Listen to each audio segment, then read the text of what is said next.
ਵਾਹਿਗੁਰੂ ਵਾਹਿਗੁਰੂ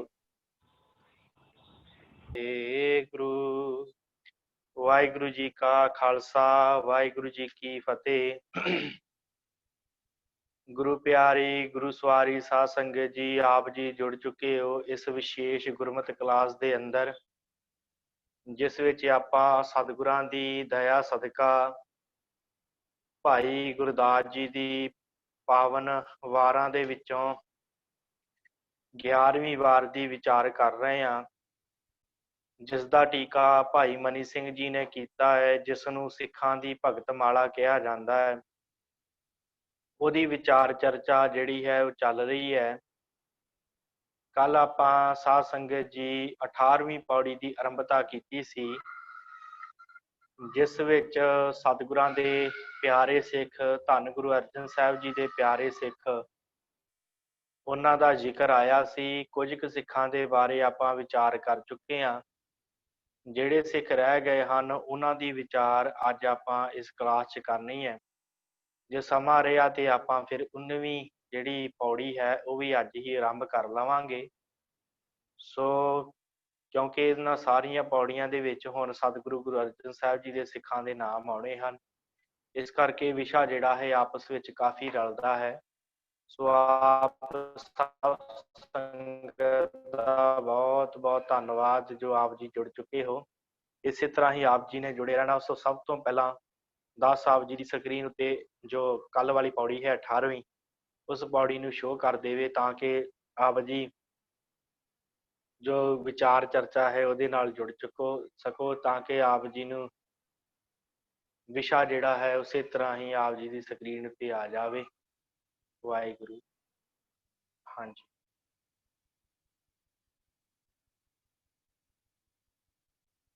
ਹਾਂਜੀ ਵਾਹਿਗੁਰੂ। ਸੋ ਆਪ ਜੀ ਦੀ ਸਕਰੀਨ ਉੱਤੇ ਆ ਗਿਆ ਹੈ ਇਹ 18ਵੀਂ ਪੌੜੀ ਹੈ ਸਾਧ ਸੰਗਤ, ਜਿਸ ਦੀ ਵਿਚਾਰ ਆਪਾਂ ਕੱਲ ਦੀ ਕਰ ਰਹੇ ਹਾਂ। ਪੁਰੀਆ ਚੂਹੜ ਚੌਧਰੀ ਪੈੜਾ ਦਰਗਹ ਦਾਤਾ ਭਾਰਾ, ਬਾਲਾ ਕਿਸਨਾ ਝਿੰਗਰਨ ਪੰਡਤ ਰਾਏ ਸਭਾ ਸਿੰਗਾਰਾ, ਸੋਹੜ ਤਲੋਕਾ ਸੂਰਮਾ ਸਿੱਖ ਸਮੁੰਦਾ ਸਨਮੁਖ ਸਾਰਾ, ਕੁੱਲਾ ਬੁੱਲਾ ਝੰਜੀਆ ਭਾਗੀਰਥ ਸੋਇਨੀ ਸਚਿਆਰਾ, ਲਾਲੂ ਬਾਲੂ ਵਿੰਜ ਹਨ ਹਰਖਵੰਤ ਹਰਦਾਸ ਪਿਆਰਾ, ਧੀਰ ਨਿਹਾਲੂ ਤੁਲਸੀਆ ਬੂਲਾ ਚੰਡੀਆ ਬਹੁ ਗੁਣਿਆਰਾ, ਗੋਖੂ ਟੋਡਾ ਮਹਿਤਿਆ ਤੋਤਾ ਮੱਧੂ ਸ਼ਬਦ ਵਿਚਾਰਾ, ਝਾਂਜੂ ਅਤੇ ਮੁਕੰਦ ਹੈ ਕੀਰਤਨ ਕਰੈ ਹਜੂਰ ਕੇਦਾਰਾ, ਸਾਧ ਸੰਗਤ ਪ੍ਰਗਟ ਪਾਹਾਰਾ। ਸੋ ਇਹ ਜਿਹੜੀ ਹੈ 18ਵੀਂ ਪੌੜੀ, ਇਸ ਦੇ ਵਿੱਚੋਂ ਆਪਾਂ ਕੱਲ ਤੱਕ ਜੋ ਹੈ ਕੁੱਲਾ ਬੁੱਲਾ ਝੰਜੀਆ ਭਾਗੀਰਥ ਸੋਇਨੀ ਸਚਿਆਰਾ, ਇੱਥੋਂ ਤੱਕ ਆਪਾਂ ਵਿਚਾਰ ਕਰ ਚੁੱਕੇ ਹਾਂ। ਅੱਜ ਜਿਹੜੇ ਸਿੱਖ ਹਨ ਉਹਨਾਂ ਦੇ ਨਾਮ ਲਾਲੂ ਬਾਲੂ ਵਿਜ ਹਰਿਦਾਸ, ਧੀਰ ਨਿਹਾਲੂ ਤੁਲਸੀਆ ਬੂਲਾ ਚੰਡੀਆ, ਗੋਖੂ ਟੋਡਾ ਮਹਿਤਿਆ ਤੋਤਾ ਮੱਧੂ ਝਾਂਜੂ ਮੁਕੰਦ ਅਤੇ ਕੇਦਾਰਾ, ਇਹਨਾਂ ਸਿੱਖਾਂ ਦੇ ਨਾਮ ਜਿਹੜੇ ਆ ਉਹ ਆਏ ਹਨ। ਇਹਨਾਂ ਦੇ ਬਾਰੇ ਆਪਾਂ ਜਿਹੜੀ ਅੱਜ ਵਿਚਾਰ ਉਹ ਸਾਂਝੀ ਕਰਨੀ ਹੈ ਕਿ ਕਿਵੇਂ ਇਹ ਪਿਆਰੇ ਸਿੱਖ ਸਤਿਗੁਰਾਂ ਦੇ ਹਜ਼ੂਰ ਆਉਂਦੇ ਆ ਤੇ ਗੁਰੂ ਸਾਹਿਬ ਨੂੰ ਜੋ ਹੈ ਬੇਨਤੀ ਕਰਦੇ ਆ ਕਿ ਪਾਤਸ਼ਾਹ ਕਿਰਪਾ ਕਰੋ, ਅਸੀਂ ਆਪਣਾ ਜੀਵਨ ਸਵਾਰਨਾ ਹੈ, ਸਾਡਾ ਜਿਹੜਾ ਸਵਾਲ ਹੈ ਉਹਦਾ ਉੱਤਰ ਦਿਓ। ਪਾਤਸ਼ਾਹ ਉੱਤਰ ਦਿੰਦੇ ਹਨ ਤੇ ਸਿੱਖ ਉਸ ਸਤਿਗੁਰਾਂ ਦੇ ਬਖਸ਼ੇ ਹੋਏ ਉਪਦੇਸ਼ ਨੂੰ ਝੋਲੀ 'ਚ ਪਾ ਕੇ ਇਹਨੂੰ ਕਮਾਉਣ ਦਾ ਯਤਨ ਕਰਦੇ ਆ ਤੇ ਕਮਾ ਕੇ ਫਿਰ ਨਿਹਾਲ ਹੁੰਦੇ ਆ। ਨਾਲੇ ਤੇ ਪਰਲੋਕ ਸਵਰਦਾ ਹੈ, ਨਾਲੇ ਲੋਕ ਸਵਰਦਾ ਹੈ। ਇਸ ਤਰ੍ਹਾਂ ਇਹਨਾਂ ਸਿੱਖਾਂ ਦਾ ਕਲਿਆਣ ਹੁੰਦਾ ਹੈ। ਜਿੱਥੇ ਸਾਖੀਆਂ ਇਹਨਾਂ ਸਿੱਖਾਂ ਦੀਆਂ ਹਨ, ਉੱਥੇ ਇਹ ਸਾਖੀਆਂ ਸਾਡੇ ਜੀਵਨ ਦੇ ਵਿੱਚ ਵੀ ਆਉਂਦੀਆਂ ਹਨ। ਭਾਵ ਸਾਡੇ ਮਨ 'ਚ ਕਈ ਸਵਾਲ ਹੁੰਦੇ ਆ ਤੇ ਜੇਕਰ ਆਪਾਂ ਵੀ ਇਹਨਾਂ ਸਵਾਲਾਂ ਨੂੰ ਸਮਝੀਏ, ਇਹਨਾਂ ਉੱਤਰਾਂ ਨੂੰ ਜੋ ਸਤਿਗੁਰਾਂ ਨੇ ਬਚਨ ਕਹੇ ਆ ਉਹਨਾਂ ਨੂੰ ਸਮਝੀਏ ਤੇ ਸਾਡਾ ਵੀ ਜਿਹੜਾ ਉਹ ਪਾਰ ਉਤਾਰਾ ਹੋ ਸਕਦਾ ਹੈ। ਸੋ ਗੱਲ ਕਰੀਏ ਸਭ ਤੋਂ ਪਹਿਲਾਂ ਜਿਹੜੇ ਸਿੱਖ ਅੱਜ ਹਨ, ਲਾਲੂ ਤੇ ਬਾਲੂ ਵਿਜ ਹੈਸਨ ਤੇ ਹਰਦਾਸ, ਇਹ ਤਿੰਨੇ ਜਾਣੇ ਪੰਜਵੀਂ ਪਾਤਸ਼ਾਹੀ ਪਾਸ ਆਏ ਆ। ਬੇਨਤੀ ਕੀਤੀ ਆ ਕਿ ਪਾਤਸ਼ਾਹ ਕਿਰਪਾ ਕਰੋ, ਸਾਡਾ ਉਧਾਰ ਕਿਵੇਂ ਹੋਏ ਸਾਨੂੰ ਬਖਸ਼ੋ। ਸਤਿਗੁਰਾਂ ਨੇ ਕਿਹਾ ਭਾਈ ਮਿੱਠਾ ਬੋਲਣ ਦੇ ਨਾਲ ਤੁਹਾਡਾ ਕਲਿਆਣ ਹੋਵੇਗਾ। ਮਿੱਠਾ ਬੋਲਣਾ, ਵੰਡ ਛਕਣਾ ਤੇ ਨਿਭ ਚੱਲਣਾ। ਇਹ ਤਿੰਨ ਕਾਰਜ ਕਰ ਲਓ। ਪਾਤਸ਼ਾਹ ਮਿੱਠਾ ਬੋਲਣਾ, ਸਤਿਗੁਰੂ ਕਹਿੰਦੇ ਹਰ ਕਿਸੇ ਦੇ ਨਾਲ ਪਿਆਰ ਨਾਲ ਬੋਲਣਾ, ਹਰ ਕਿਸੇ ਦੇ ਨਾਲ ਮਿੱਠਾ ਬੋਲਣਾ, ਸੁਭਾਅ ਜਿਹੜਾ ਉਹ ਚੰਗਾ ਰੱਖਣਾ। ਇਹ ਵੰਡ ਛਕਣਾ ਹੈ, ਹਰ ਕਿਸੇ ਦੇ ਨਾਲ ਜਿਹੜੇ ਵੀ ਸਿੱਖ ਆਉਂਦੇ ਆ ਉਹਨਾਂ ਦੇ ਨਾਲ ਵੰਡ ਕੇ ਛਕਣਾ ਹੈ। ਤੇ ਫਿਰ ਉਸ ਤੋਂ ਬਾਅਦ ਸਤਿਗੁਰਾਂ ਨੇ ਕਿਹਾ ਨਿਭ ਚੱਲਣਾ। ਨਿਭ ਭਾਵ ਨਿਮਰਤਾ ਦੇ ਵਿੱਚ ਰਹਿਣਾ ਹੈ। ਤੇ ਜਿਹੜਾ ਮਨੁੱਖ ਨਿਮਰਤਾ 'ਚ ਰਹਿੰਦਾ ਹੈ ਉਹਦਾ ਸਦਾ ਹੀ ਕਲਿਆਣ ਹੁੰਦਾ ਹੈ, ਉਹਦਾ ਸਦਾ ਹੀ ਕਲਿਆਣ ਹੁੰਦਾ ਹੈ। ਇਸ ਤਰ੍ਹਾਂ ਸਤਿਗੁਰਾਂ ਨੇ ਇਹਨਾਂ ਨੂੰ ਉਪਦੇਸ਼ ਦਿੱਤਾ ਹੈ ਤੇ ਇਹਨਾਂ ਸਿੱਖਾਂ ਦੀ ਜਿਹੜੀ ਹੈ ਲਾਲੂ, ਬਾਲੂ ਤੇ ਹਰਦਾਸ ਦੀ ਕਲਿਆਣ ਹੋਈ ਹੈ, ਇਹਨਾਂ ਦਾ ਭਲਾ ਹੋਇਆ। ਅੱਗੇ ਸਾਖੀ ਹੈ ਨਿਹਾਲੂ, ਤੁਲਸੀਆ, ਬੂਲਾ, ਚੰਡੀਆ।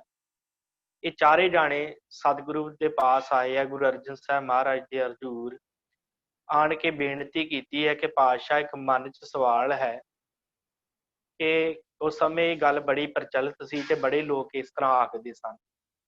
ਤੇ ਸਤਿਗੁਰਾਂ ਨੇ ਇਹਦਾ ਉੱਤਰ ਦਿੱਤਾ ਹੈ। ਗੱਲ ਕੀ ਸੀ ਕਿ ਇਹਨਾਂ ਨੇ ਅਰਦਾਸ ਕੀਤੀ ਹੈ ਕਿ ਪਾਤਸ਼ਾਹ, ਕਈ ਲੋਕ ਇਹ ਗੱਲ ਕਹਿੰਦੇ ਆ ਕਿ ਗੁਰੂ ਨਾਨਕ ਸਾਹਿਬ ਜੀ ਜਿਹੜੇ ਹੋਏ ਹਨ, ਆਦਿ ਸਤਿਗੁਰੂ ਜਿਹੜੇ ਸਨ, ਉਹ ਰਾਜੇ ਜਨਕ ਦਾ ਅਵਤਾਰ ਹਨ। ਕੁਝ ਲੋਕ ਇਹ ਗੱਲ ਮੰਨਦੇ ਆ ਤੇ ਕੁਝ ਲੋਕ ਕਹਿੰਦੇ ਆ ਕਿ ਗੁਰੂ ਨਾਨਕ ਸਾਹਿਬ ਜਨਕ ਰਾਜੇ ਦੇ ਸਿੱਖ ਦਾ ਅਵਤਾਰ ਹੈ। ਤੇ ਕਿਰਪਾ ਕਰਕੇ ਸਾਨੂੰ ਸਮਝਾਓ ਕਿ ਸਤਿਗੁਰੂ ਗੁਰੂ ਨਾਨਕ ਸਾਹਿਬ ਜੀ ਕੌਣ ਸਨ? ਕੀ ਉਹ ਰਾਜੇ ਜਨਕ ਦਾ ਅਵਤਾਰ ਸਨ ਕਿ ਜਾਂ ਗੁਰੂ ਨਾਨਕ ਸਾਹਿਬ ਜੀ ਕਿਸੇ ਰਾਜੇ ਜਨਕ ਦੇ ਸਿੱਖ ਦਾ ਅਵਤਾਰ ਸਨ, ਉਹਦੇ ਚੇਲੇ ਦਾ ਅਵਤਾਰ ਸਨ? ਤੇ ਉਸ ਸਮੇਂ ਫਿਰ ਸਤਿਗੁਰਾਂ ਨੇ ਬਖਸ਼ਿਸ਼ ਕੀਤੀ ਹੈ। ਗੁਰੂ ਅਰਜਨ ਸਾਹਿਬ ਮਹਾਰਾਜ ਸੱਚੇ ਪਾਤਸ਼ਾਹ ਨੇ ਕਿਹਾ ਕਿ ਸਤਿਗੁਰੂ ਗੁਰੂ ਨਾਨਕ ਸਾਹਿਬ ਜੀ ਪੂਰਨ ਬ੍ਰਹਮ ਦਾ ਅਵਤਾਰ ਹਨ। ਗੁਰੂ ਨਾਨਕ ਸਾਹਿਬ ਜੀ ਪੂਰਨ ਬ੍ਰਹਮ ਦਾ ਅਵਤਾਰ ਹਨ। ਧੰਨ ਗੁਰੂ ਨਾਨਕ ਸਾਹਿਬ ਜੀ। ਉਹਨਾਂ ਦੀ ਹੈਸੀਅਤ ਬ੍ਰਹਮਾਦਿਕ, ਸਿਵਕਾਦ, ਜਨਕਾਦ ਆਦਿ ਸਾਰੇ ਉਹਨਾਂ ਦੀ ਉਸਤਤ ਕਰਦੇ ਗੁਰੂ ਨਾਨਕ ਸਾਹਿਬ ਦੀ, ਤੇ ਉਹਨਾਂ ਦਾ ਅੰਤ ਨਹੀਂ ਪਾ ਸਕਦੇ। ਗੁਰੂ ਨਾਨਕ ਸਾਹਿਬ ਜੀ ਪੂਰਨ ਬ੍ਰਹਮ ਦਾ ਅਵਤਾਰ ਹੋਏ ਆ। ਇਸ ਕਰਕੇ ਗੁਰੂ ਨਾਨਕ ਸਾਹਿਬ ਜੀ ਕਿਸੇ ਜਨਕ ਰਾਜੇ ਵਰਗੇ ਦਾ ਸਤਿਗੁਰ ਕਹਿੰਦੇ ਜਿਹੜਾ ਹੈ ਉਹਦਾ ਅਵਤਾਰ ਨਹੀਂ ਹਨ। ਸਤਿਗੁਰੂ ਗੁਰੂ ਨਾਨਕ ਸਾਹਿਬ ਜੀ ਨਿਰੰਕਾਰੀ ਜੋਤ ਹਨ। ਤੇ ਇਹ ਜਿਹੜੇ ਬ੍ਰਹਮਾ ਵਰਗੇ, ਸ਼ਿਵ ਜੀ ਵਰਗੇ, ਜਨਕ ਵਰਗੇ, ਉਹ ਸਤਿਗੁਰਾਂ ਦੀ ਉਸਤਤ ਕਰਦੇ ਆ ਤੇ ਸਤਿਗੁਰਾਂ ਨੂੰ ਪਾਉਣ ਦਾ ਯਤਨ ਕਰਦੇ ਆ। ਤੇ ਸਿੱਖਾਂ ਦੇ ਪੂਰਬਲੇ ਜਨਮਾਂ ਕਰਕੇ ਆਰਾਧਨਾ ਕੀਤੀ ਸੀ। ਇਹਨਾਂ ਨੇ ਪੂਰਬਲੇ ਜਨਮ ਜਿਹੜੇ ਹੁੰਦੇ ਆ ਨਾ ਸਿੱਖਾਂ ਦੇ, ਉਹਨਾਂ ਨੇ ਆਰਾਧਨਾ ਕੀਤੀ ਹੈ ਕਿ ਪਾਤਸ਼ਾਹ ਸਾਡਾ ਉਧਾਰ ਨਹੀਂ ਹੋ ਰਿਹਾ ਤੇ ਕਿਰਪਾ ਕਰਕੇ ਨਿਰੰਕਾਰ ਜੀ ਆਪ ਇਸ ਧਰਤੀ ਦੇ ਉੱਤੇ ਜਨਮ ਲਓ ਤਾਂ ਕਿ ਸਾਡਾ ਉਧਾਰ ਹੋਵੇ। ਸਤਿਗੁਰਾਂ ਨੇ ਕਿਹਾ, ਗੁਰੂ ਅਰਜਨ ਦੇਵ ਜੀ ਮਹਾਰਾਜ ਸੱਚੇ ਪਾਤਸ਼ਾਹ ਨੇ ਕਹਿੰਦੇ ਕਿ ਸਿੱਖਾਂ ਨੇ ਪੂਰਬਲੇ ਜਨਮ 'ਚ, ਪਿਛਲੇ ਜਨਮਾਂ ਦੇ ਵਿੱਚ ਅਰਦਾਸ ਕੀਤੀ ਸੀ ਨਿਰੰਕਾਰ ਦੇ ਕੋਲ ਕਿ ਇਹ ਨਿਰੰਕਾਰ ਜੀ ਸਾਡਾ ਉਧਾਰ ਨਹੀਂ ਹੋ ਰਿਹਾ, ਸਾਡਾ ਕਲਿਆਣ ਨਹੀਂ ਹੋ ਰਿਹਾ, ਅਸੀਂ ਬੜਾ ਜਪ ਤਪ ਕਰ ਰਹੇ ਹਾਂ, ਕਿਰਪਾ ਕਰੋ ਸਾਡਾ ਉਧਾਰ ਹੋਵੇ। ਤੇ ਫਿਰ ਸਤਿਗੁਰੂ ਕਹਿੰਦੇ ਆ ਕਿ ਪਿਛਲੇ ਜਨਮਾਂ ਦੇ ਸਿੱਖਾਂ ਦੀ ਕੀਤੀ ਅਰਦਾਸ ਕਰਕੇ ਧੰਨ ਗੁਰੂ ਨਾਨਕ ਸਾਹਿਬ ਜੀ ਨੇ, ਨਿਰੰਕਾਰ ਜੀ ਨੇ ਆਪ ਇਸ ਧਰਤੀ ਦੇ ਉੱਤੇ ਅਵਤਾਰ ਧਾਰਿਆ। ਤੇ ਫਿਰ ਸਤਿਗੁਰੂ ਸੱਚੇ ਪਾਤਸ਼ਾਹ ਨੇ ਕਿਹਾ ਕਿ ਭਾਈ ਜਦੋਂ ਅਵਤਾਰ ਧਾਰਿਆ ਸਤਿਗੁਰਾਂ ਨੇ, ਗੁਰੂ ਨਾਨਕ ਸਾਹਿਬ ਸੱਚੇ ਪਾਤਸ਼ਾਹ ਜੀ ਨੇ, ਤੇ ਫਿਰ ਉਹਨਾਂ ਨੇ ਬਾਣੀ ਰਚੀ, ਬਾਣੀ ਲਿਖੀ। ਤੇ ਉਸ ਬਾਣੀ ਨੂੰ ਪੜ੍ਹ ਕੇ ਜਿਹੜਿਆਂ ਸਿੱਖਾਂ ਨੇ ਪਿਛਲੇ ਜਨਮਾਂ ਦੇ ਵਿੱਚ ਅਰਦਾਸ ਕੀਤੀ ਸੀ ਨਾ ਨਿਰੰਕਾਰ ਦੇ ਕੋਲ, ਉਹਨਾਂ ਸਿੱਖਾਂ ਦਾ ਫਿਰ ਉਧਾਰ ਹੋਇਆ। ਕਿਵੇਂ? ਬਾਣੀ ਪੜ੍ਹ ਕੇ। ਜੋ ਬਾਣੀ ਸਤਿਗੁਰਾਂ ਨੇ ਲਿਖੀ ਸੀ, ਉਹਨਾਂ ਦੀ ਬਾਣੀ ਸਰਵਣ ਕਰਕੇ, ਕੀਰਤਨ ਸਰਵਣ ਕਰਕੇ ਉਹਨਾਂ ਸਿੱਖਾਂ ਦਾ ਉਧਾਰ ਹੋਇਆ। ਸੋ ਇਹ ਸਤਿਗੁਰੂ ਗੁਰੂ ਨਾਨਕ ਸਾਹਿਬ ਜੀ ਕਿਸੇ ਜਨਕ ਰਾਜੇ ਦਾ ਅਵਤਾਰ ਨਹੀਂ ਹਨ। ਭਾਵੇਂ ਕਿ ਜਨਕ ਰਾਜੇ ਆਪਣੇ ਆਪ ਦੇ ਵਿੱਚ ਬਹੁਤ ਪਹੁੰਚੇ ਹੋਏ ਸਨ, ਬਹੁਤ ਉਹਨਾਂ ਦੀ ਪ੍ਰਤਿਸ਼ਠਾ ਸੀ ਉਸ ਸਮੇਂ, ਪਰ ਸਤਿਗੁਰੂ ਕਹਿੰਦੇ ਗੁਰੂ ਨਾਨਕ ਸਾਹਿਬ ਜੀ ਨਿਰੰਕਾਰ ਦਾ ਆਪ ਰੂਪ ਹੋ ਕਰਕੇ ਇਸ ਧਰਤੀ ਤੇ ਆਏ। ਉਹ ਆਪ ਇਸ ਸੰਸਾਰ ਨੂੰ ਤਾਰਨ ਵਾਸਤੇ ਆਏ ਸਨ। ਤੇ ਉਹ ਗੁਰੂ ਨਾਨਕ ਸਾਹਿਬ ਜੀ ਕਿਸੇ ਤਰ੍ਹਾਂ ਦਾ ਕੋਈ ਵੀ ਉਹਨਾਂ ਦਾ ਰੀਸ ਨਹੀਂ ਕਰ ਸਕਦਾ। ਉਹਨਾਂ ਨੇ ਸ਼ਬਦ ਦੀ ਤੇ ਬਾਣੀ ਦੀ ਪ੍ਰੀਤ ਤੇ ਰੀਤ ਐਸੀ ਚਲਾ ਦਿੱਤੀ, ਜਿਸ ਬਾਣੀ ਨੂੰ ਪਿਆਰ ਨਾਲ ਪੜ੍ਹ ਕੇ ਸਿੱਖਾਂ ਦਾ ਕਲਿਆਣ ਹੁੰਦਾ ਹੈ। ਸੋ ਸਿੱਖੋ, ਤੁਹਾਡਾ ਵੀ ਕਲਿਆਣ ਹੋਵੇਗਾ।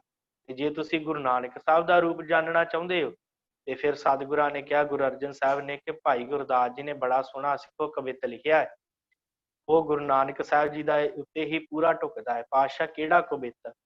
ਤੇ ਸਤਿਗੁਰਾਂ ਨੇ ਕਵਿਤ ਸੁਣਾਇਆ। ਕਵਿਤ ਹੈ, ਵੇਦ ਵਿਰੰਚ ਵਿਚਾਰ ਨਾ ਪਾਵਤ, ਚਕਿਰਤ ਸੇਖ ਸਵਾਦ ਭਏ ਹੈ, ਸਿੱਧ ਸਮਾਦ ਅਰਾਧਤ ਨਾਰਦ, ਸਾਰਦ ਸੁਕਰ ਸਨਾਤ ਨਏ ਹੈ, ਆਦ ਅਨਾਦ ਅਗਾਧ ਅਗੋਚਰ, ਨਾਮ ਨਿਰੰਜਨ ਜਾਪ ਜਏ ਹੈ, ਸ੍ਰੀ ਗੁਰੁਦੇਵ ਸਮੇਵ ਸੁਸੰਗਤ, ਪੈਰੀ ਪਏ ਭਾਈ ਪੈਰੀ ਪਏ ਹੈ।